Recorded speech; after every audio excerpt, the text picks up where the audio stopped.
Халамж хүртэгч биш, баялаг бүтээгч иргэн гэдгийг харуулж амжилттай хөдөлмөр эрхлэж байгаа нарны хүүхдүүдийн манныг Эрдэнэ болдолон түүний ээж Бацэрэнтэй амьдралынхаа туршид тулгарч даван туулж ирсэн саад бэрхшээлүүд болоод амжилтын талаар ярилцсанаа үзэгч та бүхэнд толилуулъя.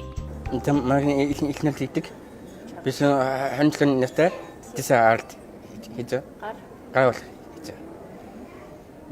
Яагаад гар болох юм бэ?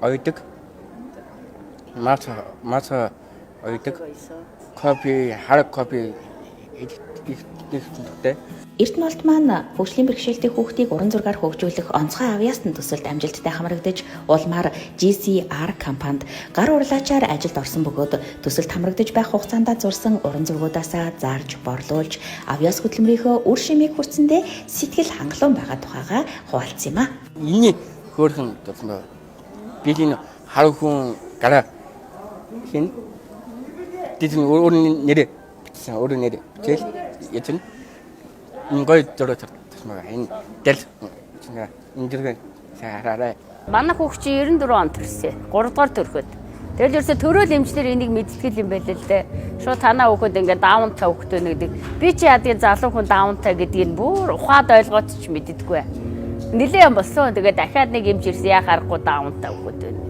Тэгэл тэр үед анханасаа л ерөөсөө даунтай гэдгийг л мэдсэн. Энд чинь нөгөө тэр үед 8 настай сургуульд ордог. За тэгээд 55 өглөө эхний жил.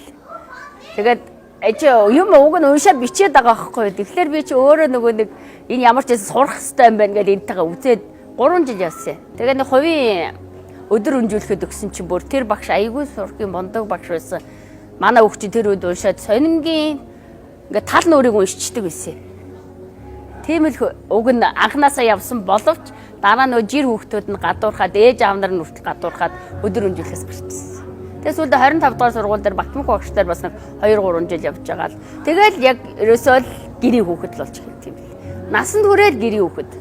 Одоо ер нь харьцангуй бол хандлага шал өөр болчихлоо шүү дээ. Хөгжлийн бэрхшээлтэй хүн лөө хүн ер нь яаж хандах уу гэдгийг бол аягүй сайн тодорхойлцсон учраас харьцаа бол ерөөхдөө дажгүй.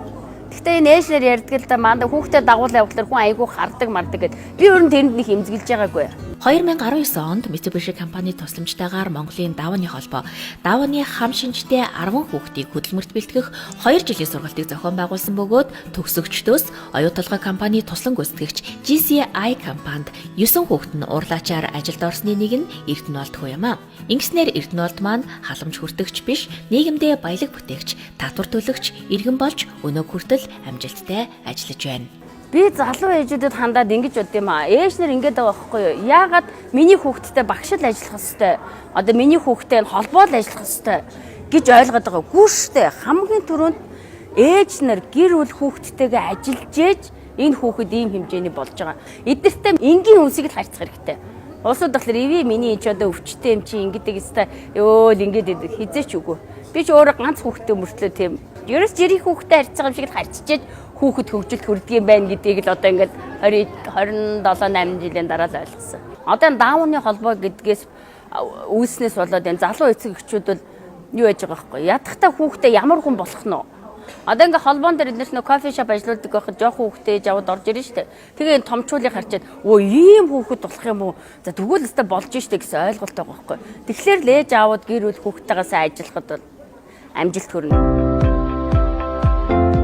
Зөвхөн Давааны хам шинжтэй төдийгүй нийт хөгжлийн бэрхшээлтэй иргэдийн талаар Монгол Улсын засгийн газраас төлөвлөж авч хэрэгжүүлж байгаа үйл ажиллагааны талаар Монгол Улсын засгийн газрын гишүүн хөтөлбөр нийгмийн хамгааллын сайд Ариун Заяатай ярилцлаа. Тэгэхээр бид аль болох эрт илрүүлээд аль болох эрт хөгжлийн үйлчилгээгээ үзүүлж чадах юм бол сургууль цэцэрлэгдээ хамрагдалт нь ч гэсэн нэмэгдэн за эргээд том болоод ч гэсэн одоо хөдөлмөр эрхлэх боломжтой гэж бид үзэж байгаа юм аа.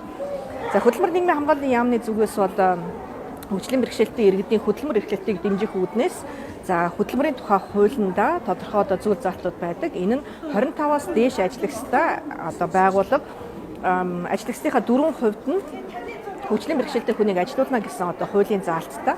Хэрэгцээ ажилуулахгүй бол ажлын байрны төлбөр төлнө гэсэн ийм зохицуулттай байдаг. За тухайн одоо ажлын байрны төлбөрөөс үүссэн одоо тэр сангаас хөгжлийн бэрхшээлтэй иргэдийн ажлын байрыг дэмжих, за хөгжлийн хөтөлбөрүүдийг дэмжих ийм үйл ажиллагаанд зарцуулдаг байгаа юм аа.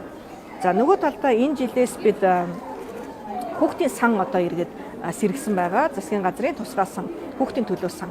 За хүүхдийн төлөө сангаас хүчлийн бэрхшээлтэй хүүхдүүдэд чиглэсэн хөгжлийн хөтөлбөрүүд бас одоо хэрэгжиж эхэлж байгаа. Энэ нь олон улсын тэмцээн уралдаан наадамд оролцоход эрхээ авсан хүүхдүүдэд бэлтгэл хангалтанд дэмжлэг үзүүлэх.